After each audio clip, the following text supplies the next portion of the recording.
श्री कृष्ण गोविंद हरे मुरारे, हे नाथ नारायण वासुदेव, अनंत वैकुंठ मुकुंद कृष्ण गोविंद दामोदर माधवेति। पतित पावन भगवन नाम को राजोवाच कथितो वंश विस्तारो भवता सोम सूर्ययोः, राज्ञां चोभय वंश्यानां चरितं परमाद्भुतम्। श्रीमद् भागवत महापुराण को 10वां स्कन्द को पहिलो अध्याय शुभारम्भ भएको छ। आज 10वां स्कन्दका पवित्र लीला चरित्रहरूको प्रसङ्ग छ। हजुरहरू त्यसैका लागि तयार हुनुहुन्छ। 10वां स्कन्दलाई निरोध स्कन्द भनिन्छ।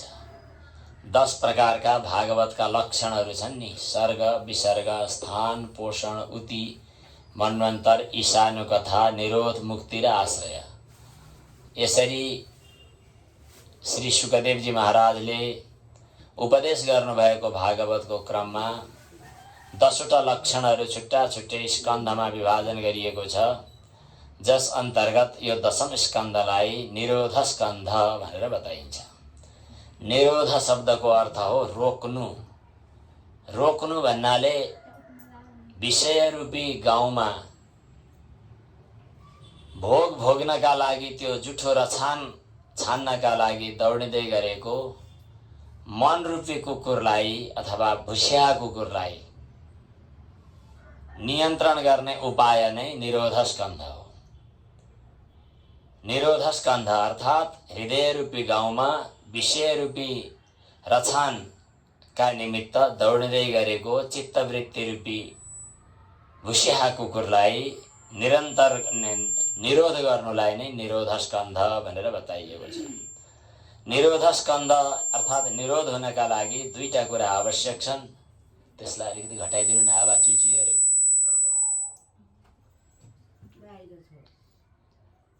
त्यसलाई निरोध गर्नका लागि 2टा कुरा आवश्यक छन्। एउटा भक्ति र वैराग्य। वासना निवृत्ति चाहिन्छ। वासना निवृत्तिका निमित्त भक्ति र वैराग्य दुवै आवश्यक छन्। त्यसकारणले भक्ति र वैराग्य 2टा सँगसँगै हृदयलाई भगवानतर्फ स्वाभाविक रूपमा कसरी प्रवृत्त गराउने भन्ने विषयमा 10वां स्कन्धमा विशेष लीला चरित्रहरूको वर्णन छ। राजा परीक्षितले शुकदेवजी महाराजलाई भन्नुहुन्छ, कथितो वंश विस्तारो भवता सोम सूर्ययो। हिजोको कथामा 9औं स्कन्धमा सूर्यवंशी राजाहरूको चरित्र, चन्द्रवंशी राजाहरूको चरित्र विस्तारपूर्वक वर्णन गर्नुभयो। त्यसै प्रसङ्गमा आएका विभिन्न राजाहरूका कथा पनि सुन्न पाइयो। भागवत भनेको भगवानका कथा मात्रै होइन, भगवानका भक्तको कथा पनि हो। 9औं स्कन्धमा आएका भगवानका भक्तहरूको कथालाई श्रवण नगरेसम्म 10औं स्कन्धको यो भागवत कथा भगवान श्रीकृष्णको चरित्र सुन्ने अधिकार हुँदैन। त्यसैले 9औं स्कन्धमा भक्तहरूको कथा आएको छ। भगवानका भक्तहरूको स्वभाव कस्तो हुन्छ, उनीहरू कस्तो किसिमको निष्ठामा रहेका हुन्छन्। एउटा अम्बरीश राजा थिए, उनी व्रतमा बसेका थिए, भगवानका भक्त थिए। उनको रक्षाका लागि भगवानको सुदर्शन चक्र स्वयं द्वारमा आएको थियो। दुर्वासा ऋषिले हप्काउन दप्काउन खोजे, उल्टै दुर्वासा ऋषिले दुःख पाए। अम्बरीश राजा चाहिँ भगवानको भक्त भएको हुनाले, अनन्य भक्त भएको हुनाले उनलाई भगवानको सुदर्शन चक्रले नै रक्षा गर्यो भन्ने कथा आयो। एउटा चन्द्रवंशी राजा मध्ये एकजना रन्तिदेव आए।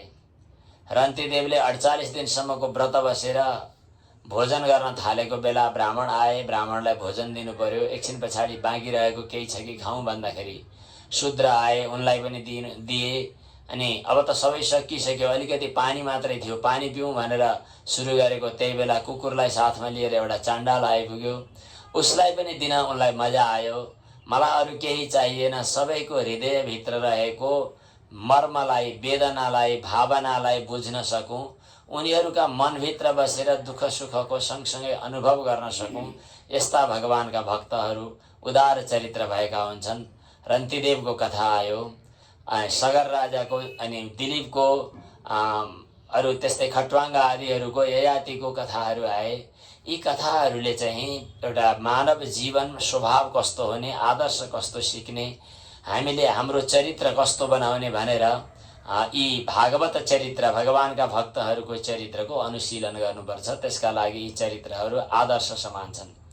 जसरी हामीले आफ्नो अनुहार कस्तो छ भनेर हेर्न ऐनामा हेर्छौँ, त्यसै गरी म कस्तो छु, मेरो स्वभाव कस्तो छ भनेर हेर्नका लागि सन्त चरित्र, सन्त महात्माहरूको अनि भगवानका भक्तहरूको चरित्र हेरिन्छ। त्यसका निमित्त नवम स्कन्धमा धेरै राजर्षिहरूको चरित्र आयो, तर छोटो छोटोमा गयो।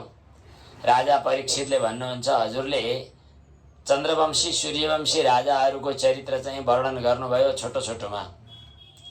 अब भगवान श्रीकृष्ण यदुको कुलमा जन्म लिएर के कस्ता लीला गर्नुभयो त्यो कुरा चाहिँ संक्षेपमा होइन, अलि विस्तारपूर्वक वर्णन गर्नुहोस्। अवतीर्य यदुर्वंशे भगवान् भूतभावनः कृतवान् यानि विश्वात्मा तानि नो वद विस्तरात्। अब भगवान श्रीकृष्णका चरित्रहरू कस्ता छन् भन्ने विषयमा राजा परीक्षित भन्नुहुन्छ, निवृत्त तर्षैरुपगीयमानात् भवौ सधात श्रोत्र मनोभिरामात्। संसारमा तीन तहका मानिसहरू हुन्छन्। कोही चाहिँ विषयमा अत्यन्तै आसक्त भइरहेका हुन्छन्, कोही चाहिँ विषयमा आसक्त पनि हुन सक्दैनन्, छोड्न पनि सक्दैनन्, यता न उता अलिअलि दखल्जिएका बीचबीचका जस्ता हुन्छन्। कोही चाहिँ पूर्ण रूपमा विरक्त ज्ञानी सुखदेवजी जस्ता हुन्छन्। यी तीनै तहका मानिसहरूको लागि भागवत कथा उत्तिकै महत्त्वपूर्ण छ। निवृत्त तर्षैरुपगीयमानात्, जो विषय वासनाबाट पूर्ण निवृत्त भएका छन्, तृष्णा रहित छन्, त्यस्ता व्यक्तिहरू स्वाभाविक रूपमा भागवत गुनगुनाइरहन्छन्, भागवत स्मरण गरिरहन्छन्। उनीहरूका लागि भागवत चाहिँ एक किसिमले जीवन जस्तै हो, प्राण जस्तै हो। थाहा नपाएर पनि भागवतमै रमाइरहेका हुन्छन् ज्ञानी व्यक्तिहरू, सन्त महात्माहरू। अनि बीचका जो व्यवहार छोड्न पनि सकेका छैनन्, व्यवहारमा त्यति सन्तुष्ट पनि छैनन्, ती मध्यम वर्गका मानिसहरूको लागि यो भागवत चाहिँ औषधि समान छ। भवौषधात्, रोग लागेका मानिसहरूले उपचारका लागि औषधि खान्छन्, त्यस्तै संसार रूपी रोग लागेको भन्ने चलन छ। त्यो हामीलाई त अनुभव छैन सामान्यतया, तर सन्त महात्मा योगी ज्ञानीहरूले चर्चा गर्नुहुन्छ। एक किसिमले हामीलाई भवरोग, संसारको रोग लागेको छ। रोग लागेपछि अनि विभिन्न शरीरमा उपद्रवहरू देखिन्छ भने जस्तै हाम्रो सूक्ष्म शरीर, मानसिक शरीरमा, मनशरीरमा चाहिँ खुब छटपटी, अप्ठ्यारापनहरू, समस्याहरू आउँछन्। हाम्रा शरीर त दुईटा भयो, एउटा बाहिरको शरीर, यो स्थूल शरीर भयो, जहाँ हाम्रो खानपिनले प्रभाव परेको हुन्छ अनि रोग लाग्छ अनि विभिन्न किसिमका औषधि खानुपर्ने हुन्छ। अर्को भित्रको सूक्ष्म शरीर छ, त्यो सूक्ष्म शरीरमा पनि रोग लागेका छन्। के रोग लागेका छन्? भोक, प्यास, अनि सङ्कल्प विकल्प, चिन्ता, चासो, तनाव, छटपटाहट, के गरौँ र कसो गरौँ, मनमा कुरा खेल्ने, विभिन्न किसिमका संस्कारवशात विभिन्न हाम्रा चाहिँ मनमा कल्पना विकल्पनाहरू आएकै हुन्छन्। त्यसलाई निवृत्त गर्न औषधिको रूपमा के चाहियो त भन्दा यो अर्को उपचार चल्दैछ यहाँ, औषधि। त्यो हो भगवानका पवित्र लीला चरित्रहरूको श्रवण गर्नु। भवौषधात् भन्छ, संसार रूपी रोग लागेको व्यक्तिका लागि औषधि समान छ। जो रोग लागेकै थाहा पाउँदैनन्, मस्त छन् संसारमै, व्यवहारमै सधैँ निरन्तर, त्यस्ता व्यक्तिहरूका लागि चाहिँ पनि यो भागवत कान र मनलाई आनन्द दिनेवाला छ। भवौषधात् श्रोत्र मनोभिरामात् कौत्तम श्लोक गुणानुवादात् पुमान् विरज्येत विना पशुघ्नात्। भगवान श्रीकृष्णका उत्तम श्लोक, भगवानका पवित्र चरित्रहरू सुनेर कसलाई वैराग्य लाग्ला, को विरक्त होला, कसले दिक्क मान्ला र। त्यसकारण म भागवत कथा सुन्न चाहन्छु। मेरो त्यति मात्रै होइन, मेरो त अर्को नाता पनि छ भन्छन् राजा परीक्षित। मेरा हजुरबा भन्नाले पाण्डवहरू महाभारतको डरलाग्दो युद्धमा पार तर्न गाह्रो थियो। भगवान श्रीकृष्णको साथ पाएर, भगवान श्रीकृष्णको सहारा पाएर पार तर्नै गाह्रो हुने कौरवहरूको त्यो महाभारतको ठुलो सेना रूपी समुद्रलाई सजिलै पार तर्न सक्नुभएको थियो हाम्रा हजुरबाहरूले। भगवान श्रीकृष्णको त हाम्रा हजुरबाहरूसँगको पनि सम्बन्ध छ। अब अब मेरो कुरा गर्ने हो भने मेरो त झन् अर्को सम्बन्ध छ। म आमाको गर्भभित्रै रहँदा अश्वत्थामाले चाहिँ ब्रह्मास्त्र प्रहार गरे। अश्वत्थामाको ब्रह्मास्त्रले म पेटभित्रै छटपटाएको थिएँ, तडपिरहेको थिएँ, आत्तिएको थिएँ। मलाई केही पनि थाहा थिएन। मेरी आमाले भगवानको स्तुति गर्नुभयो, हात जोड्नुभयो, शरणागत हुनुभयो। अनि म गर्भभित्रै भएको बेला त्यही भगवान आइपुग्नु भयो र हातमा चक्र लिएर मलाई वरिपरिबाट रक्षा गर्नुभएको हो। त्यस्ता भगवानको चरित्र त म अझै सुन्न चाहन्छु। वीर्याणि तस्याखिल देहभाजाम् अन्तर्बहिः पुरुषकालरूपैः प्रयच्छतो मृत्युमुतामृतञ्च माया मनुष्यस्य वदस्व विद्वान्।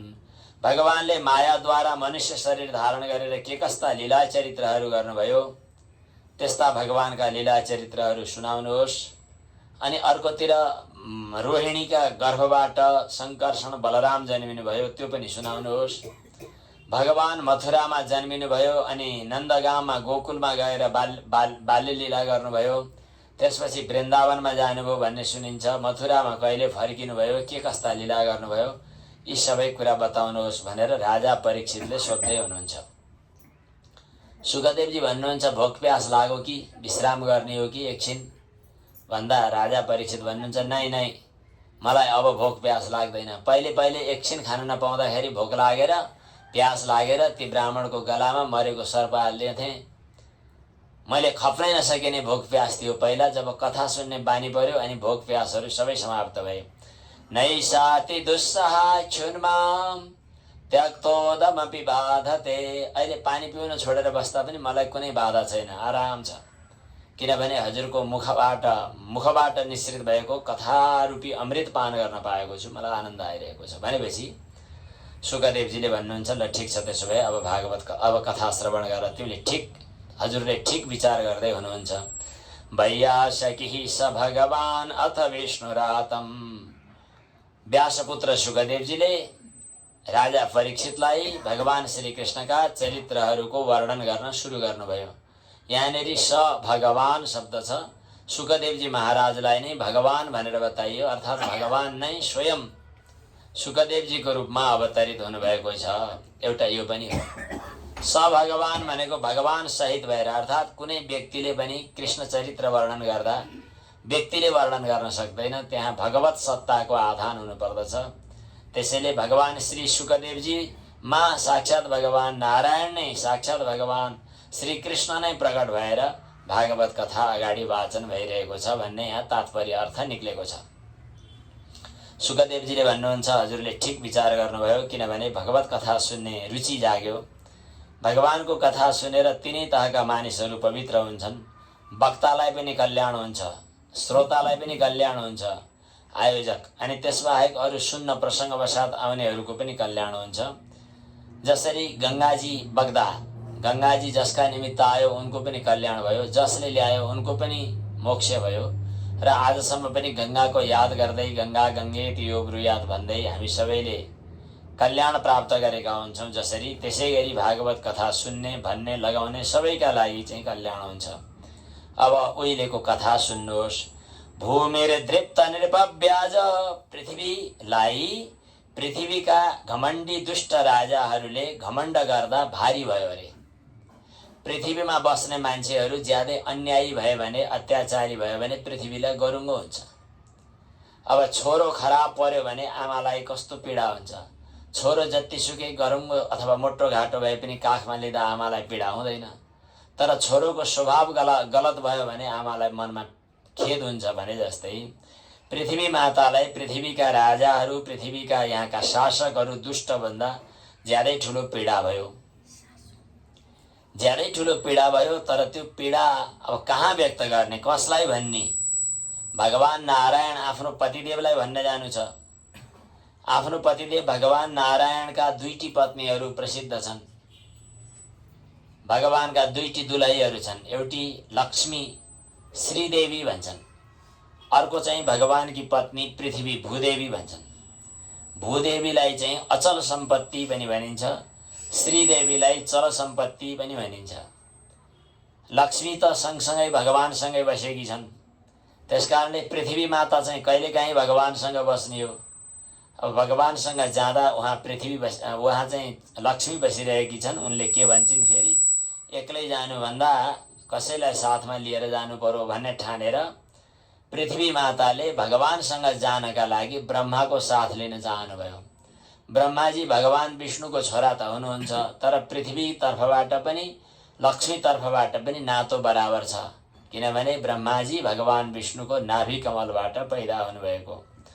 अनि ब्रह्माजी शहीद भएर भगवानको शरणमा जाने इच्छाले ब्रह्माजी भएको ठाउँमा जानुभयो।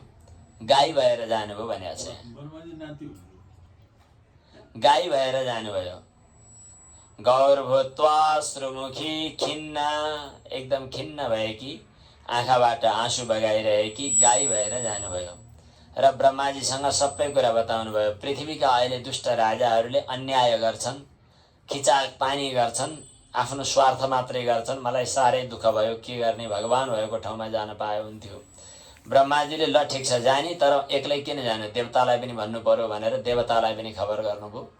अनि भगवान शिवजीलाई पनि मनमा नै टेलिफोन गर्नुभयो होला। भगवान शिवजी पनि सँगै जानुभयो। कहाँ जाने त, भगवान विष्णुलाई भेट्न जाने। कहाँ जाने होला, विष्णुलाई भेट्ने ठेगाना पाए त हामी पनि जान हुन्थ्यो।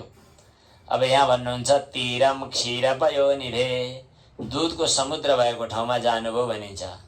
अब कहिलेकाहीँ त दुधको समुद्रभन्दा पत्याउने श्रोताहरू हुन्छन्, उनलाई ठिकै छ दुधको समुद्र छ पर भनिदिँदा पनि भइहाल्यो। तर कतिपय व्यक्तिहरूले दुधको समुद्र भनेको विश्वास गर्दैनन्। त्यस्ता व्यक्तिका लागि एउटा युक्ति बताउनु पर्ने हुन्छ। भगवान विष्णु चाहिँ पालन गर्ने देवता हुनुहुन्छ।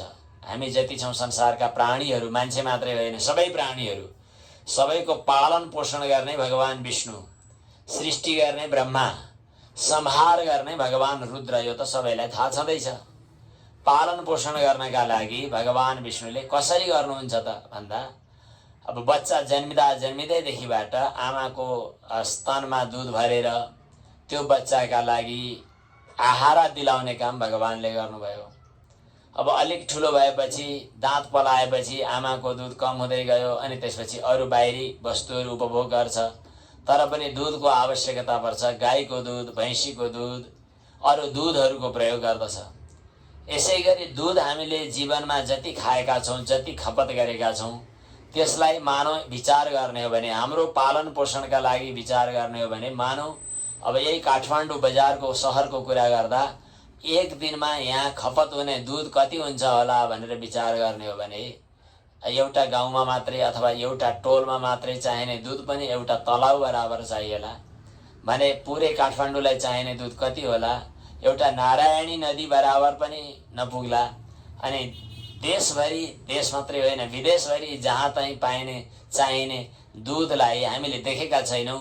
भगवान विष्णु कसरी दुधको समुद्रमा बसेर दुनियाँको पालन पोषण गर्नुभएको छ, विवेक दृष्टि खोलेर हेर्ने हो भने त थाहा भइहाल्छ। यहाँ बताइएको छ दुधको समुद्रमा भगवान विष्णु हुनुहुन्छ भनेर त्यहाँ जानुभयो।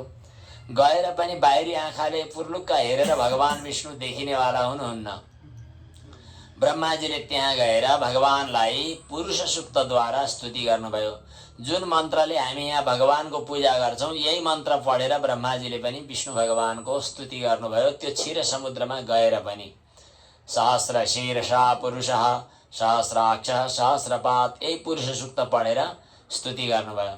गर्दा गर्दै हामी त बाहिर पल्याक पुलुक हेर्दै हेर्दै मन्त्र पढ्छौँ, त्यसकारणले हामीलाई त्यो एकाग्रताको अनुभव नहोला। ब्रह्माजीले जब स्तोत्र पढेर स्तुति पढेर एकाग्र बन्न थाल्नुभयो, उहाँ त समाधिमा पुग्नुभयो, ध्यानमा पुग्नुभयो। ध्यानमा पुगेपछि यो लौकिक वाणी होइन, अलौकिक वाणीहरू सुन्न सकिन्छ।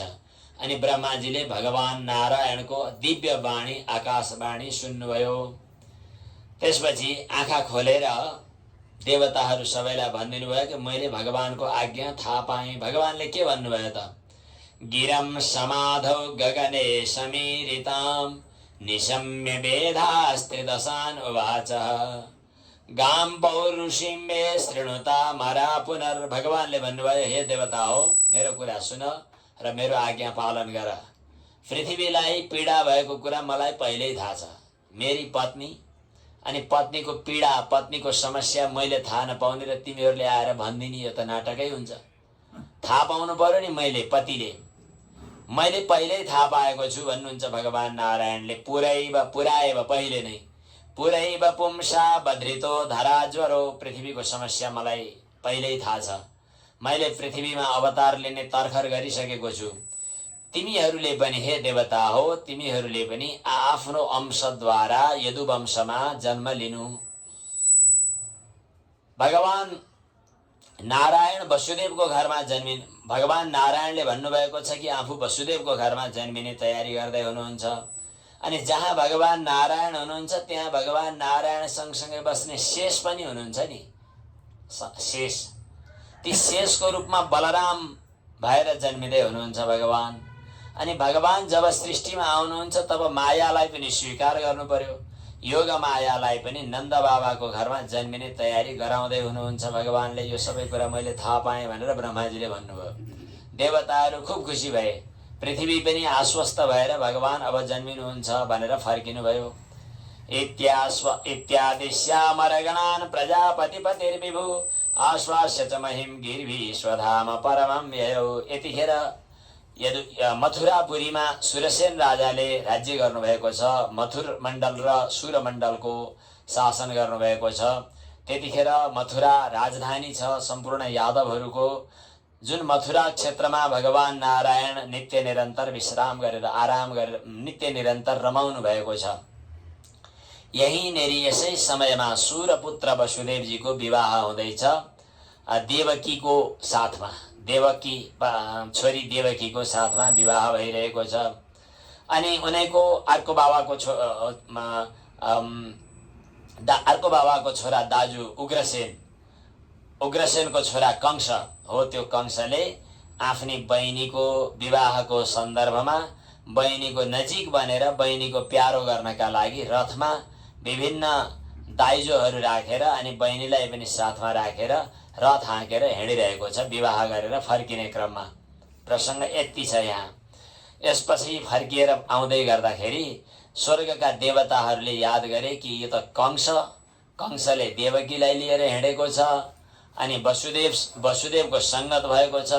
वसुदेव ज्वाइँ हुनुभयो। अब वसुदेवको सङ्गतका कारणले यसको मनमा सात्विक भाव आयो भने यो दुष्टको दुष्टता कम हुँदै गर्ला, भगवानको जन्म नहुने पो हो कि दुष्टको दुष्टता बढ्दै गरोस्, केही छैन भनेर देवताहरूले एउटा षड्यन्त्र बनाऊ अथवा एउटा आवाज सुनाइदिए।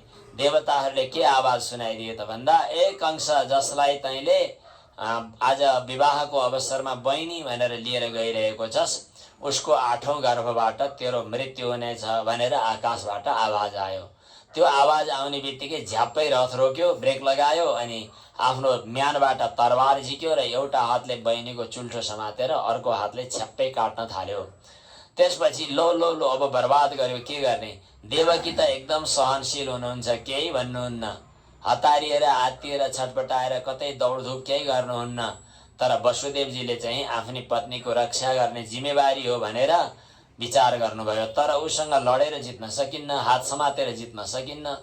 त्यस कारणले वसुदेवजीले एकदम बस गर्नु मूर्ख जनलाई ठुलो बनाई भन्ने युक्ति अनुसार अनि फुर्क्याउन थाल्नुभयो। ओहो महाराज, हजुर त राजकुमार, हजुरको कीर्ति देश विदेशमा फैलिएको छ, हजुरलाई सबैले प्रशंसा गरेका छन्, हजुरको सबैतिर नाम फैलिएको छ। अब यो बहिनीको विवाहको बेलामा बहिनीलाई मारेको भन्दा भोलि नाम फेरि बदनाम होला। रह्यो कुरा मृत्युको, एक दिन न एक दिन जन्मिएपछि मर्नु त परि नै हाल्छ, ढिलो र चाँडो केही होइन। त्यसै कारणले हजुरले चाहिँ आज यस्तो कुकर्म चाहिँ नगर्दा कसो होला भनेर खुब बिन्ती गर्नुभयो वसुदेवजीले। उसले मानेन अनि काम भनेर चाहिँ नि खुकुरी नचाहेर मार्न काट्न थालि नै राखेको थियो। त्यतिखेर विचार गर्नुभयो वसुदेवजीले, जसरी हुन्छ यतिखेर आफ्नी पत्नीको मृत्यु चाहिँ टार्नै पर्छ भनेर अनि युक्ति बताउन थाल्नुभयो। हैन, यो महाराज युवराज, मैले चाहिँ एउटा बरु हजुरलाई भन्छु, हजुरको मृत्यु चाहिँ हामी पनि चाहन्नौ। यिनको गर्भबाट मृत्यु हुने हो, यिनबाट त केही छैन नि। यिनका गर्भबाट जति बच्चाहरू जन्मिन्छन् ती सबै म टक्र्याउँछु हजुर, तर यिनको चाहिँ रक्षा होस् भनेर जब नम्रतापूर्वक भन्नुभयो वसुदेवजीले, कंसले विश्वास गर्यो। कंस चाहिँ निवृत्त भयो। त्यसपछि ल ठिकै छ त्यसो भए भन्यो। अनि त्यसपछि रथबाट ओह्रालेर अनि रथ लिएर फर्कियो। बल्ल बाँचियो भन्दै लामो सास फेरेर वसुदेव र देवकी लुरु लुरु आफ्ना निवासतिर फर्किनुभयो। अनि त्यसपछि चाहिँ समय बित्दै गयो। केही समय बितेपछि अब गर्भवती पत्नी पनि भइन्, बच्चा पनि जन्मियो। जन्मिएपछि पहिलो बच्चा हेर्दैखेरि कीर्तिमान थियो। अनि तर प्रतिज्ञा अनुसार चाहिँ वसुदेवजीले लिएर जानुभयो, किन पहिला बोलेको कुरा त फरक पार्नु भएन। अनि लिएर गएर कंस भएको ठाउँमा दिनुभयो। कंसले यसो अनुहारतिर हेऱ्यो, बच्चालाई पनि हेऱ्यो।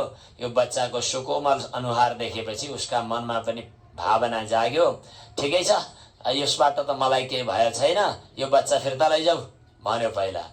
अनि हुन्छ भनेर फिर्ता गर्न भनेर थाल्नु मात्रै भएको थियो वसुदेवजीले। त्यही बेलामा नारद मुनि आइपुग्नुभयो। नारद मुनिले भनिदिनु भयो, यो त देवताको षड्यन्त्र पनि हुनसक्छ, कुन 8औं गर्भ हुने हो भन्ने हाम्रो हिसाबले काम चल्दैन भनेर भनिदिएपछि भनेर फेरि गएर फर्किन लागेका वसुदेवजीलाई फेरि समातेर वसुदेवजीको हातबाट बच्चा जबरजस्ती खिचेर अनि लगेर ढुङ्गामा प्रहार गरेर खतम पार्यो। यसरी पहिलो बच्चा समाप्त भयो। अनि त्यसपछि नारद मुनिको भनाइ अनुसार कहीं मेरो मृत्युको कारण यही हो क्यारे भनेर फेरि वसुदेवजीलाई र देवकीलाई तत्काल जेलमा ल्याएर राख्यो। त्यसपछि चाहिँ जति जति बच्चा जन्मिए त्यति त्यति बच्चाहरूलाई समाउँदै प्रहार गर्दै गर्न थाल्यो। जातम जातम अहन पुत्रम तयोरजन शङ्कया, मेरो मृत्यु यही नै पो छ कि क्या हो भनेर जति जति जन्मिन्छन् त्यति त्यति बच्चाहरूलाई चाहिँ उसले मारिदियो। त्यसपछि आफ्ना पितालाई पनि जेलमा राखेर कालकोठरीमा राखेर, पहिला युवराज थियो अब आफै स्वघोषित महाराज बन्यो। त्यसपछि देश विदेशका अरू दुष्ट राजाहरू उसका साथी थिए, प्रलम्ब बकचाँडु र आदि, ती दुष्टहरूलाई साथमा राखेर अब के गर्ने भनेर विचार गर्दै थियो। यदुवंशीहरूलाई खत्तम पार्नु पर्दछ भनेर षड्यन्त्र गरिरहेको थियो। अब देवकीको 6औं गर्भसम्म उसले समाप्त पार्यो। देवकीको 7औं गर्भमा साक्षात भगवान शेष शङ्कर्षण भगवान प्रकट हुनुभयो। भगवान शङ्कर्षण देवताको मायाको आधारमा त्यहाँ केही समय रहेर अनि त्यो गर्भ चाहिँ थाहा नपाउने गरी, लोकले थाहा नपाउने गरी स्थानान्तरण भएर नन्द बाबाकै घरमा बसेकी वसुदेवकी अर्की पत्नी रोहिणीको गर्भमा परिवर्तन भयो, रोहिणीको गर्भमा स्थानान्तरण भयो। रोहिणी वसुदेवस्य भार्यास्ते नन्द गोकुले अन्यांश कंस संविघ्ना विवरेषु बसन्ती। कंसको भयका कारणले अरू पनि वसुदेवका परिवारहरू लुकामारी कहाँ लुक्नु पर्ने हो त्यस्तो अवस्था थियो। यसरी 7औं गर्भ चाहिँ थाहै नपाउने गरिकन केही समय गर्भमा रहेर रोहिणीको गर्भमा परिवर्तन भयो। अब यसपछि भगवानले आज्ञा दिए अनुसार भगवती योगमाया नन्द बाबाको घरमा, उहाँ गोकुलमा नन्द गाउँमा नन्द बाबाको घरमा यशोदाको गर्भबाट प्रकट हुने तयारी गरिरहनु भएको छ। भगवती भुवनेश्वरी देवी जगतजननी दुर्गा माता नन्द बाबाको घरमा। यतापट्टि वसुदेवको घरमा वसुदेवको संकल्प शक्तिबाट देवकीको गर्भमा भगवान प्रकट हुनु भएको छ। गर्भे प्रणीते देवक्या रोहिणी योगनिद्रया अहो विभ्रंसितो गर्भ इति पौरा विचक्रुषु। ल गर्भपतन भयो भन्ने कुराको हल्ला मचियो पहिला रोहिणीको हुने बेला। रोहिणीको परिवर्तन चाहिँ उता भइसकेको थियो। यसपछि भगवान अपि विश्वात्मा भक्तानाम अभयङ्कर, विश्वात्मा भएका भगवान जो भक्तका लागि अभयदायी हुनुहुन्छ, आफ्नो अंश भागले आनकदुन्दुभे मन आविवेश, यहाँ मानसिक संकल्पबाट गर्भाधान भयो भनेको छ। लौकिक व्यवहारबाट गर्भाधान भएर भगवान प्रकट हुनुहुन्न। भगवान प्रकट हुनका लागि मनको संकल्पबाट अर्थात् दृढ संकल्पबाट भगवानको अवतरण भयो। अब देवकी गर्भवती हुनुभएको छ। देवकी गर्भवती हुँदा जेलभित्र बस्दा अलि नसुहाए जस्तो भएको छ। देवताहरूले थाहा पाएर देवताहरू वरपर आएर घेरा लगाए अनि देवकीको गर्भमा स्तुति गर्न थाले भगवानको। सत्यव्रतम सत्यपरम त्रिसत्यम सत्यस्य योनिं निहितं च सत्ये सत्यस्य सत्यमृत सत्यनेत्रम सत्यात्मकम त्वाम शरणम प्रपन्ना। हे भगवान, हजुर सत्य स्वरूप हुनुहुन्छ। आफू चाहिँ जन्म लिन्छु भनेर जो प्रतिज्ञा गर्नुभएको त्यो प्रतिज्ञा अब पक्कै छोड्नुहुन्न भन्ने कुरा सङ्केत गर्न सत्यको नाम लिएका छन् देवताहरूले। रह्यो कुरा यो संसार रूपी वृक्ष, यो त यस्तै हो। यसको मूल फेद एउटा हुन्छ, यसका हाँगाबिङ्गाहरू तल झरेका हुन्छन्। यो सबैको मूल आधार चाहिँ हजुर नै हुनुहुन्छ। हजुरकै कृपाबाट, हजुरकै प्रेरणाबाट देवताहरूले आफ्ना आफ्ना काम गरिरहेका हुन्छन्। आज हजुरको घरमा हजुरको पुत्रको रूपमा भगवान प्रकट हुँदै हुनुहुन्छ। कहिले माछो बनेर, कहिले कछुवा बनेर, कहिले नृसिंह बनेर, कहिले बराह बनेर भगवानले जन्म लिनुभएको। यतिखेर वसुदेवजीको घरमा पुत्र भएर जन्मिँदै हुनुहुन्छ। देवकीको पनि स्तुति गर्छन् देवताहरूले। हे देवकी, हजुर पनि भाग्यशाली हुनुहुन्छ। आज हजुरले आफ्नो गर्भमा भगवानलाई प्राप्त गर्दै हुनुहुन्छ भनेर देवताहरूले खूब स्तुति गरे। स्वागतम कृष्ण शरणागतम कृष्ण, स्वागतम कृष्ण शरणागतम कृष्ण, स्वागतम सुस्वागतम शरणागतम कृष्ण, स्वागतम कृष्ण शरणागतम कृष्ण, स्वागतम कृष्ण शरणागतम कृष्ण। भक्तवत्सल भगवानको यो स्तोत्रलाई गर्भस्तुति भन्छन्। यो गर्भस्तुति किन नाम रहेको अरे भने नि, सबैले आमाको गर्भमा पर्न नपरोस् भनेर गर्भको निन्दै गर्ने जहिले पनि। अनि गर्भ चाहिँ भगवानसँग गएर बिन्ती गरेछ, मलाई किन सृष्टि गरेको। सबैले गाली गर्छन्, सन्त महात्माहरूले पनि गाली नै गर्छन् सधैँ। भन्दाखेरि भगवानले भन्नुभएछ, अब यसपालि चाहिँ म जन्मिँदाखेरि देवताहरूले स्तुति पनि गर्नेछन्, गर्भकै स्तुति गर्नेछन्, त्यो नामै गर्भस्तुति हुनेछ भनिदिनु भएछ। त्यसो भएर यो स्तोत्रको नाम गर्भस्तुति हो, यस्तो भन्ने चलन छ। अब उपयुक्त भगवानले अनि त्यसपछि ब्रह्माजीले स्तुति गर्दा नेतृत्व नायिके त ब्रह्माजी हुनुहुन्थ्यो। ब्रह्माजीले शिवजी पनि सँगै हुनुहुन्थ्यो।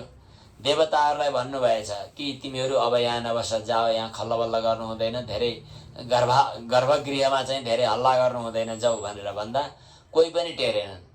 हजुरहरू बसेर यहाँ आनन्द लिइरहने, हामी किन जाने नि भने। त्यसो भएपछि अब केही छैन, त्यसो भए हामी पनि जानु पर्यो भनेर ब्रह्मेशानौ पुरोधाय, ब्रह्मा र शिवजी अगाडि लागेपछि देवताहरू पनि स्वर्गतिर गए। यस प्रकार गर्भस्तुति भयो भन्ने प्रसङ्ग आएको छ। अब समय भएछ ठिक, कालः परम शोभनः, अत्यन्त सुन्दर समय। अब भदौ महिनाको कृष्ण पक्षको अष्टमी तिथि, मध्यरात्रि, रोहिणी नक्षत्र, बुधबार, यो महत्त्वपूर्ण समय छ।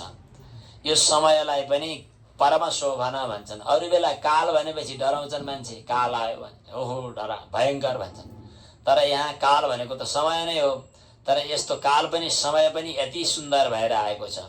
भगवान जब जन्मिने बेला भएको छ त्यतिखेर ग्रह नक्षत्र ताराहरू पनि सबै एकदम ठिक ठाउँमा रहिरहेका छन्। दिशा विदिशाहरू पनि प्रसन्न छन् भन्ने कथा आएको छ। अब यहाँ हरेक जडलाई पनि चेतनको रूपमा वर्णन गर्ने चलन छ।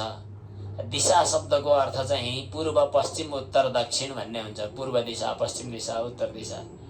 यी दिशाका मालिक देवताहरू हुन्छन्। हामीले यहाँ पूजा गर्छौँ, दिक्पालको पूजा गर्दा पूर्वतिर इन्द्रको, दक्षिणतिर यमराजको, यी दिशाका देवता हुन्, पति हुन्, दिक्पति भन्छन्, दिक्पाल भन्छन्। यी दिक्पति दिक्पालहरू चाहिँ देवताहरू हुन्। कंसले जब उपद्रव मचाएको छ यी देवताहरू चाहिँ भागाभाग भएका छन्। आफ्नो घरमा, आफ्नो निवास स्थानमा बस्न पाउँदैनन्। जब पति घरमा हुँदैनन् तब पत्नीहरू पनि सिँगारिएर बस्न हुँदैन भन्ने हाम्रो प्राचीन परम्परा हो। अचेल त पति विदेशमा गयो भने पत्नी झन् बढी सिँगारिने चलन छ अरे, त्यो छुट्टै कुरा हो। तर पहिले पहिले चाहिँ पति घरमा नहुँदा पत्नी चाहिँ बढी श्रृङ्गारले युक्त भएर बस्नु हुँदैन भन्ने छ। त्यसैले यी दिशाहरू पनि उराठ लाग्दो भएर मलिन अनुहार लिएर बसिरहेका थिए, किनभने दिक्पति देवताहरू चाहिँ घरमा छैनन्। त्यस्तो अवस्थामा जब भगवानको अवतार हुँदैछ, अब दिक्पति देवताहरू आफ्नो आफ्नो अधिकार प्राप्त गर्दैछन्, त्यो थाहा पाएपछि पत्नीहरू पनि सिँगारिन थाले। अर्थात् दिशः प्रसेदुर्गगनम, प्रसन्न भएका छन् दिशाहरू पनि। आकाशमा तारा चन्द्रमा शरद यो चाहिँ एकदम सुन्दर भएर देखा परिरहेका छन्। हुन त बर्खाको समय हो, मतलब भाद्र महिना हो, तर पनि निर्मल नक्षत्रहरू छन्। अनि पृथ्वी पनि मङ्गललाई अगाडि राखेर सजिएर आएकी छन्, पृथ्वी माता पनि। किनभने पृथ्वीले त भगवानको प्रार्थना नै गरेकी, मही मङ्गल भूइष्ठ पुरग्राम ब्रजाकर, अर्थात् पृथ्वीमा जताततै मङ्गल भइरहेको छ, राम्रो लक्षण देखा परिरहेको छ। नदीहरू पनि सुन्दर अनि निर्मल जल बगाइरहेका छन्, तलाउहरूमा पनि त्यस्तै कमल फुलिरहेका छन्, अनि वनका पुष्पहरू पनि फुलिरहेका छन्, एकदम सबैतिर सुन्दरता छ। नदी किन सुन्दर भएका छन् रे भने यहाँ अचम्म छ। भगवान कृष्णका ती पत्नीहरूमध्ये मुख्य पत्नी आठवटी जो थिए, ती आठवटी मध्ये एउटीको नाम चाहिँ यमुना हो, कालिन्दी हो। कालिन्दी यमुना चाहिँ नदीको रूपमा पनि छन्। आज पनि यमुना नदी वृन्दावनमा उता दिल्लीदेखिबाटै बगेर आएको भनेर पाइन्छ। प्रयागमा आएर यमुना नदी मिल्छिन्। ती यमुना नदी नै भगवानकी पत्नी पनि हुन्, कालिन्दी भनेर आएकी छन्। फेरि यतिखेर भगवान जन्म लिँदै हुनुहुन्छ भन्ने थाहा पाएपछि अनि यमुना पनि खुसी भएर दङ्ग परेर सजिएर देखा परेकी छन्। अर्थात् नदीमा पनि त्यो सुन्दरता देखिन्छ। अनि हावाहरू पनि सुन्दर तरिकाले बगिरहेको छ। अग्नि पनि ब्राह्मणले हवन गर्दा दिएको आहुतिलाई दाहिने व्रत भएर ज्वाला घुमेर लिइरहेको छ। ज्वाला कता फर्किन्छ त्यसको लक्षण मान्ने चलन हुन्छ, लक्षण विचार गर्ने चलन हुन्छ। दाहिनेतिर फन्को मारेर ज्वालाले हवि लिएको छ भने, चरु लिएको छ भने त्यो शुभ हुन्छ भन्ने चलन छ। जायमाने जने तस्मिन्ने दुर्दुन्दु भयो दिवी। अब भगवानको जन्म हुने बेला आकाशमा दुन्दुबी बाजाहरू बज्न थाले। त्यति मात्रै होइन, बादल पनि बिस्तारै बिस्तारै समुद्रको नजिकमा गएर गर्जना गर्न थाले। अब बादल किन गर्जेका समुद्रको नजिकमा गएर, यसको पनि तात्पर्य छ। पहिले पहिले जब भगवान समुद्रमा शयन गर्नुहुन्थ्यो, शेषमाथि, समुद्रमाथि भगवान शेषनागमा सुत्दा आकाशबाट बादलले सेवा गर्छु भनेर नजिकमा जान चाहन्थे। जब नजिकमा बादल जान चाहन्थ्यो त्यतिखेर चाहिँ समुद्रले आफ्ना लहरीहरू उठाएर, आफ्ना छाल उठाएर बादललाई धपाउने गर्थ्यो। जाऊ त, मैले सेवा गर्ने हो, तैँले गर्ने होइन भनेर समुद्रले आफ्ना तरङ्गले बादललाई धपाउने गर्थ्यो। अनि बादललाई मनमा पीडा थियो, मैले भगवानको सेवा गर्न पाइनँ भनेर। तर यतिखेर भगवान श्रीकृष्णको जन्म हुँदा मैले भगवानका शरीरमा मुहारमा आएका श्रमकणहरू अथवा पसिनाका बिन्दुहरूलाई मैले छारिदिएर आनन्द दिनेछु भनेर बादल खुसी भएको छ। र बादलले भन्दैछ कि समुद्रसँग गएर पख तँलाई, तैँले मात्रै सेवा गर्ने हो, अब म पनि सेवा गर्न पाउँछु भनेर गर्जना गर्न थाल्छ। त्यही कुरा यहाँ आयो। मन्दम मन्दम जलधरा जगर्जुर अनुसागरम। समुद्रको किनारको, समुद्रको नजिकमा गएर गर्जन थाल्यो। तर चर्को गर्ज्यो भने भगवानले फेरि कस्तो उत्ताउलो भएको भन्नु होला, त्यस कारणले बिस्तारै गर्ज्यो। मन्दम मन्दम जलधरा जगर्जुर अनुसागरम। अब मध्यरात्रिको समय भयो। निशीथे तम उद्भूते। मध्यरात्रिको समय जहाँ चारैतिर अन्धकार छ अनि देवरूपिणी देवकीको गर्भबाट भगवान प्रकट हुने तयारी गर्दै हुनुहुन्छ।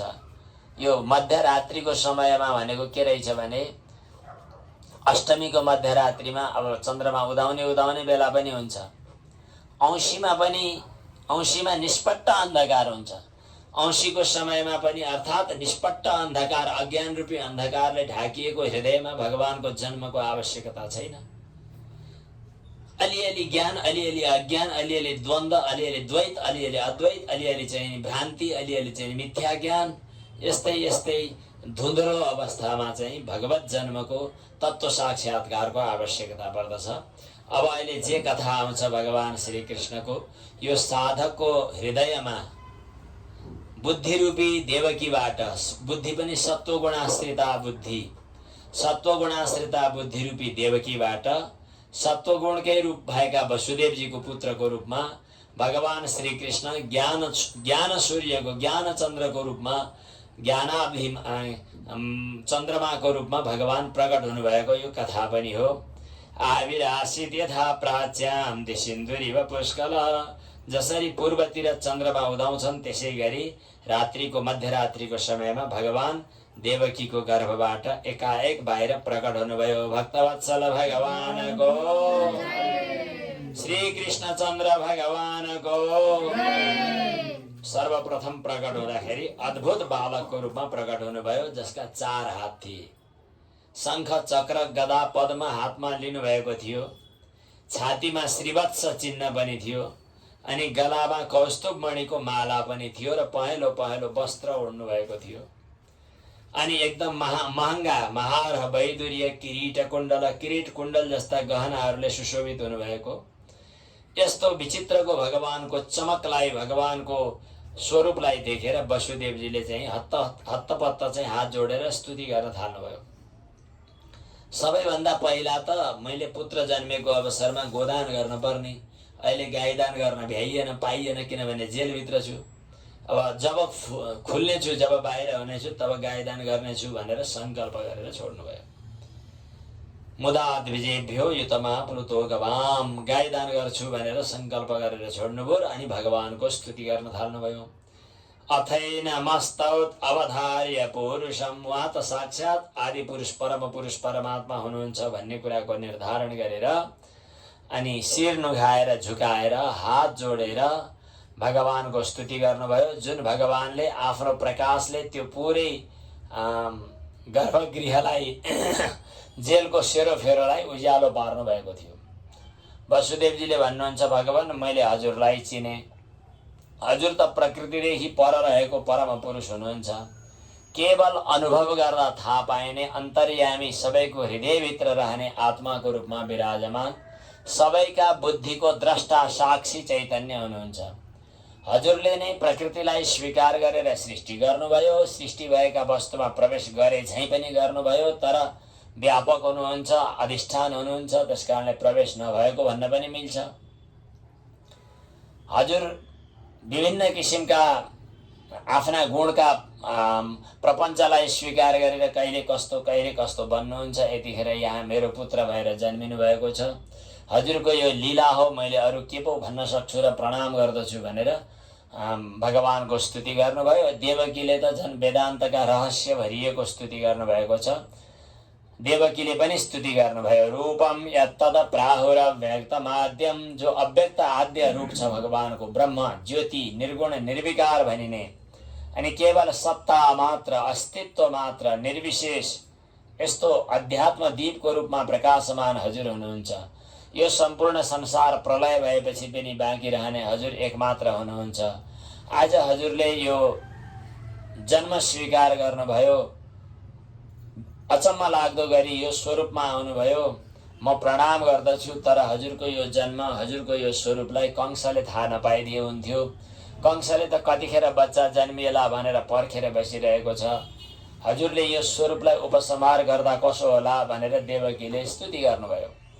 भगवानले भन्नुभयो कि ठिकै छ, मैले पूर्व जन्ममा हजुरहरूसँग लेनदेन बाँकी थियो, त्यही पुरा गर्न अहिले यो बताउनका लागि यो स्वरूप लिएको हुँ। अघिल्लो जन्ममा हजुर चाहिँ पृष्णी हुनुभयो, उहाँ सुतपा हुनुभयो, देवकी सुतपा अनि वसुदेवजी पृष्णी, अनि एकदमै ठुलो तपस्या गरेर भगवानलाई प्रसन्न बनाउनु भएको थियो। अनि भगवानलाई प्रसन्न बनाएर प्रार्थना गर्नुभएको थियो कि हजुर जस्तै छोरा पाऊँ भनेर। अब भगवान जस्तो त कोही हुनै सक्दैन, जसको उपमा नै दिन मिल्दैन भन्ने छ। भगवानले भन्नुभयो हजुरले मागेको त दिन सकिनँ मैले, भगवानले पनि सक्नु भएन, भगवान जस्तो हुनै सक्दैन कोही, त्यसको विकल्पमा म आफै नै पुत्र भइदिन्छु भन्नुभयो भगवानले। त्यतिखेर पृष्णी गर्भ भएर जन्मिनु भयो। दोस्रो जन्ममा पृष्णी र सुतपा चाहिँ वसुदेव र दोस्रो जन्ममा अदिति र कश्यप हुनुभएको थियो।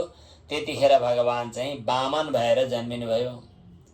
अनि तेस्रो जन्ममा भगवानले भन्नुहुन्छ अहिले हजुर उही पृष्णी र सुतपा अहिले वसुदेव र देवकी भन्नुभएको छ। 3 जन्म लिने मेरो प्रतिज्ञा थियो, तदनुसार हजुरको पुत्र बनेर मैले तेस्रो पटक यहाँ आइरहेको छु। मलाई पुत्रको रूपमा र ब्रह्मको रूपमा चिन्तन गरेर मेरो गति प्राप्त गर्नु भनेर भगवानले आज्ञा गर्नुभयो र अनि आफू चाहिँ सङ्केत पनि गर्नुभयो मलाई उहाँ नन्द बाबाको घरमा पुर्याइदिनु भनेर। उहाँ नन्द बाबाको घरमा जन्मिएकी छोरीलाई लिएर आउनु भनेर पनि भन्नुभयो। त्यसपछि बभुवः प्राकृतः शिशु, भगवान एकदम सामान्य बालक जस्तो जो अरू संसारका च्या च्या गर्ने बच्चाहरू हुन्छन् हो त्यस्तै बच्चा भइदिनु भयो। अनि भगवानकै आज्ञा अनुसार वसुदेवजीले टोकरीमा राखेर भन्ने चलन छ, जोस् भगवानलाई साथमा लिएर त्यो जेलबाट बाहिर निस्किन थाल्नुभयो। निस्किँदा पहिला जति हतगडी थिए ती सब खुलेछन्। ढोकामा बस्ने ढोकेहरू चाहिँ त्यहीँ निदाएछन्। ढोकाको अग्लो पनि खुलेछ, ढोका पनि खुलेछ। यसै गरी जेलबाट त्यो परिसरबाट बाहिर जानुभयो। जाँदै गर्दा बिचमा गाउँ पनि आउँथ्यो, गाउँ पनि कट्दै कट्दै जानुभयो। गाउँमा गर्मीको समय भदौ महिना मान्छेहरू बाहिर चाहिँ नि खाट लगाएर सुत्ने चलन हुन्छ तराईतिर, थिए होलान्। आकाशबाट अलिअलि वर्षा भयो। वर्षा भएपछि सबै मान्छेहरू चाहिँ खाट मतलब आँगनबाट घरभित्र पसे। त्यसपछि बाटो सफा भयो। अनि भगवानलाई वर्षाका छिटाले चाहिँ कहीँ बाधा नगरोस् भनेर शेष भगवानले माथिबाट छाता बनेर भगवानलाई सेवा गर्नुभएको छ। अनि यसै गरी यात्रा गरेर जाँदै गर्दा बिचमा यमुनाजी आउनुहुन्छ। अनि यमुना आउने बेलामा त पानी बढेर धुमधामै भयो। कारण के थियो भने यमुना त भगवानकै पत्नी हुनेवाली पत्नीले आफ्नो पतिको भेटघाटमा खुसी भएर आँखाबाट हर्षाश्रुहरू बगेर एकदम खुसी हुँदै गर्दा वेग बढेको थियो। त्यो एउटा यमुनाजीको प्रेमको हृदयको भावनाको वेग थियो। त्यो वेगले बढ्दै जाँदाखेरि भगवान जहाँ लिएर जाँदै गर्दा भगवान जहाँसम्म आउनुभएको थियो, शिरमाथि राखेको भए टोकरीसम्म अथवा काखमा राखेको भए त्यही छेउछाउसम्म त्यहाँ आइपुग्दै गर्दा भगवानको चरणले यमुनाजीलाई जब स्पर्श गरियो त्यसपछि यमुनाजी फेरि बिस्तारै कम हुनुभयो। यमुनाले मनमा नै सोचेको, मैले कतै भगवानका सामु अलि बढी घमण्ड गरेँ भने, अलि बढी म मात्तिएको देखिएँ भने, अलि बढी म उत्ताउलो भएँ भने भगवानले मलाई पत्नीको रूपमा स्वीकार नगर्नु होला कि भन्ने चिन्ताले गर्दा, भन्ने भावनाले गर्दा यमुनाजी बिस्तारै घट्दै घट्दै जानुभयो भन्ने छ। भयानका वर्तसता कुला नदी मार्गम ददौ सिन्धुरिव श्रियः पते। समुद्रले चाहिँ गरी बाटो दिनुभयो। अनि त्यसपछि नन्द बाबाको घरमा वसुदेवजी पुग्नुभयो, जहाँ यशोदाजी सुतिरहनु भएको थियो। बच्चा त जन्मियो, तर छोरा जन्मियो कि छोरी जन्मियो थाहा पनि थिएन। त्यहाँ लगेर सुटुक्क आफ्नो काखको बालक लगेर राखिदिनु भयो वसुदेवजीले। अनि यशोदाजीको काखबाट सुटुक्क छोरी चाहिँ आफूले लिएर फर्केर आउनुभयो साटफेर गरेर। यस्तो रमाइलो कथा छ। यशोदाजीलाई थाहै छैन। बहिरन्तःपुरद्वारः सर्वा पूर्ववदावृता ततो बालध्वनिं श्रुत्वा गृहपाला समुत्थिता। जब छोरीलाई लिएर आउनुभयो, आउँदै गर्दा जति जति भित्र आउँदै जानुभयो त्यति त्यति ढोका बन्द हुँदै गए। अनि भित्र आइपुग्दाखेरि हतगडी पनि लाग्यो। जब देवकीको काखमा दिनु मात्रै थाल्नु भएको थियो त्यतिखेर बच्चा चाहिँ च्या च्या गरेर रोइदिन थाल्नुभयो। बच्चा रुन थालेपछि त्यहाँ बसेका जति पनि सेवकहरू थिए ती सबै झसङ्ग भएर बिउजिए। तिनीहरूले हतार हतार गएर कंसलाई गएर भनिदिए, महाराज महाराज बच्चा जन्मिए जस्तो छ, आवाज आएको छ भनेर सुनाइदिए। सुनाएपछि अनि त्यसपछि दौडिएर उफ्रिएर जफराउँदै आइपुग्यो। जसले आफ्ना कपडा सज्न पनि अथवा आफ्ना मुकुटहरू सज्न पनि भ्याएको थिएन, आएर देवकीको जेलभित्रै बस्यो। अनि देवकीको काखबाट बच्चीलाई चाहिँ जबरजस्ती खिचेर लैजान थाल्यो। आजसम्म त देवकीले अवरोध गर्नुभएको थिएन, यतिखेर देवकीले आफ्नो छोराको रक्षा गर्न आएकी अर्काकी छोरी भएको कारणले पनि मैले मेरो कर्तव्य पुरा गर्नुपर्छ भन्ने ठानेर देवकीले भन्नुहुन्छ, दाजु एउटी छोरी हो, यो त हजुरले छोडिदिनुहुन्छ कि? मेरा धेरै सन्तान त हजुरका हातबाट मरिसके, आज एउटी छोरी त छोडिदिनुहुन्थ्यो कि भनेर देवकीले निकै बिन्ती गर्नुभयो। तर कंस कहाँ मान्नेवाला थियो र, उसले मानेन। हठात लिएर गयो र पहिले जसरी माथि उचालेर अनि त्यो ढुङ्गामा पछार्ने प्रयास गर्दै थियो, त्यसै बेला देवकीको त्यसै बेला कंसको हातबाट भगवती भुवनेश्वरी फुत्त आकाशमा पुग्नुभयो। आकाशमा पुगेर एकदम चम्किलो अनि अनि चाहिँ विभिन्न आयुधहरू सहित भएको अष्टभुजा भगवती भुवनेश्वरी बनेर प्रकट हुनुभयो। अदृश्यतानुजा विष्णु सायुधाष्ट महाभुजा जगज्जननी दुर्गा भगवती को, अष्टभुजा भगवती को। अनि देवताहरूले जय जय मनाइरहेका छन्। यस्तो देखेर दङ्ग पर्यो त्यो। त्यसपछि भगवती भुवनेश्वरीले आकाशबाटै भन्नुभयो, ए दुष्ट, तैँले बच्नका लागि भनेर हिंसा हत्या गर्दैछस्, तर तेरो मृत्यु जन्मिसकेको छ। तैँले जति गरे पनि मृत्युलाई टार्न सक्नेवाला छैनस् भनेर भगवती भुवनेश्वरीले भन्नुभयो। त्यसपछि विन्ध्यवासिनी भनेर भगवती बस्नुभयो। बहुनामा बभुवः, विभिन्न नाम धारण गरेर भगवती भुवनेश्वरी विभिन्न ठाउँमा बस्नुभएको छ। देवी, माया, भगवती इत्यादि। यति भएपछि कंस चाहिँ लामो सास फेर सुस्केर हाल्यो। गएर अनि जेलमा रहिरहेका आफ्ना ती बहिनी ज्वाइँलाई चाहिँ त्यहाँबाट खोलिदियो। अनि त्यसपछि चाहिँ नि भन्छ, बहिनी सन्चै छ भन्छ। अब के भन्ने, यति लाज पनि नलाग्ने। अनि त्यसपछि ज्वाइँ साहबलाई पनि नमस्कार गर्छ। अब के गर्ने, देवताले पनि झुट बोल्दा रहेछन्। अब यस्तै यस्तै भयो, अब अन्यथा नमान्नु, दुःख नमान्नु, यस्तै हो। अब मैले त अब गलत गरे पनि अब फेरि फल भोग्न पर्ने होला, कुन लोकमा जानु पर्ने हो थाहा छैन। तर मेरो कारणले म गलत कहाँ हुँ र देवताले झुठो बोलेर पो त आठौँ गर्भबाट भन्थे। आखिरमा के हो कुरै बुझिएन। यस्तै रहेछ, बाँच्ने मर्ने संसारको चलन हो यो। हाड छला रगत मासुको शरीर, एक दिन जानु छँदैछ। म मर्छु, म मार्छु भन्ने ठान्नु नै अज्ञान हो भन्छ। यहाँ त वेदान्तका जस्तो कुरा पो गर्न थाल्यो यसले। यावत् हतोस्मि हन्तास्मि त्यात्मानं मन्यते वश, तावत् तदभिमान्यज्ञो बाध्य बाधकतां यात्। मर्ने मार्ने यो सब अज्ञानको कुरा हो, यो अज्ञानीले मात्र यस्तो बुझ्छन् भनेर के भन्छ। यसको तात्पर्य हो, जो चित्त शुद्ध भएको व्यक्ति छैन, जसले साधनाको बाटो अपनाएको छैन, त्यस्ता व्यक्तिले वेदान्तको चर्चा गर्दा पनि कंसको जस्तै वेदान्त, रावणको जस्तै वेदान्त हुन्छ। यो यस प्रसङ्गबाट बुझ्न सकिन्छ। त्यसपछि चाहिँ ल अब हजुरहरू मुक्त हुनुभयो भनेर जेलबाट मुक्त बनाएर छोडिदियो। के हो यसको पारा पनि भनेर दिक्क मान्दै वसुदेव र देवकी आफ्ना निवासतिर फर्किएर जानुभयो। अनि गएर डङरङ्ग लडेको थियो। राति निद पनि लागेको थिएन, के गरौँ र कसो गरौँ भनेर छटपटाइरहेको थियो। त्यसै बेलामा उसका सहयोगीहरू जति जो थिए उनीहरूले आएपछि भन्न थाले, यसरी हरेस खाएर के हुन्थ्यो र सरकार, हामी छौँ नि। अब उसले भनेकी छ भने झन् ठिकै भयो। जति जो बच्चाहरू जन्मिएका छन्, 10 दिन पुगेका नपुगेका, ती सबै मारिदियो भने सब ठिकठाक हुन्छ। रोग लाग्यो भने लाग्दै समाप्त गर्नुपर्छ। जस्तै औँलामा रोग लाग्यो भने औँलै काट्न पर्यो भने काट्ने हो। तर रोग पालेर बस्यो भने त्यो रोग शरीरभरि फैलिन सक्छ। त्यसकारणले हाम्रा शत्रुहरूको मूल भनेको विष्णु, देवता, धर्म, गाई, ब्राह्मण, यज्ञ यिनै हुन्।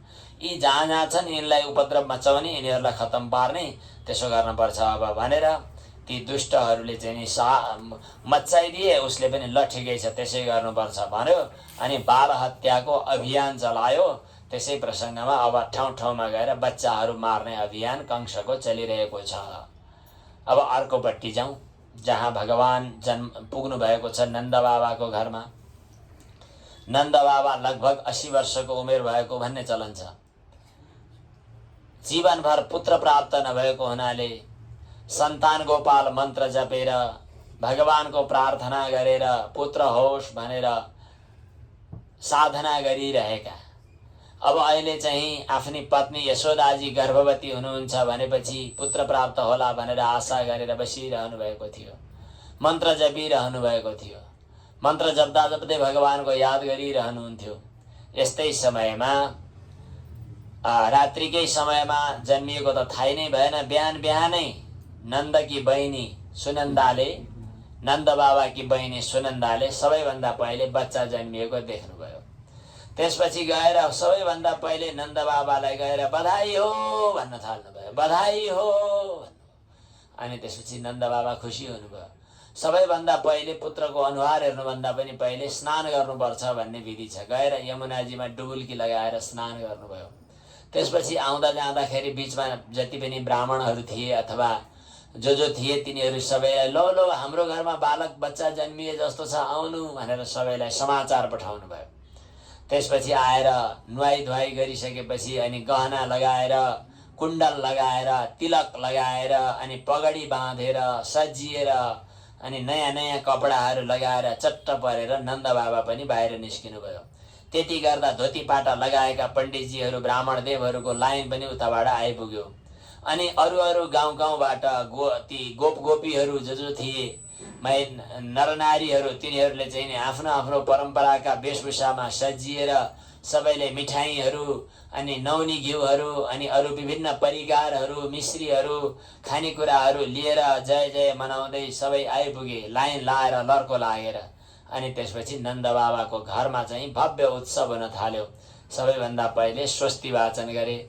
हरिः ॐ मा स्वस्ति न इन्द्र वृद्धश्रवाः स्वस्ति नः पूषा विश्ववेदाः स्वस्ति नस्तार्क्ष्यो अरिष्टनेमिः स्वस्ति नो बृहस्पतिर्दधातु। स्वस्ति वाचन पनि भयो। अनि त्यसपछि चाहिँ नि सबैले जम्मा भएर नन्द उत्सवको पूजा गर्न थाले। अनि उत्सवहरू हुन थाल्यो। वाचयित्वा स्वस्त्ययनं जातकर्मात्मजस्य वै। सबैभन्दा पहिले जातकर्म जन्मिँदा जन्मिँदै पहिले गर्ने संस्कार पनि गर्नुभयो। देवता पितृहरूको पूजा आजा गर्नुभयो। त्यसपछि चाहिँ त्यसै प्रसङ्गमा गाई दानहरू पनि गर्न थाल्नुभयो। धेनूनां नियुते प्रादात् 10,000 गाईहरू दिनुभयो ब्राह्मणलाई।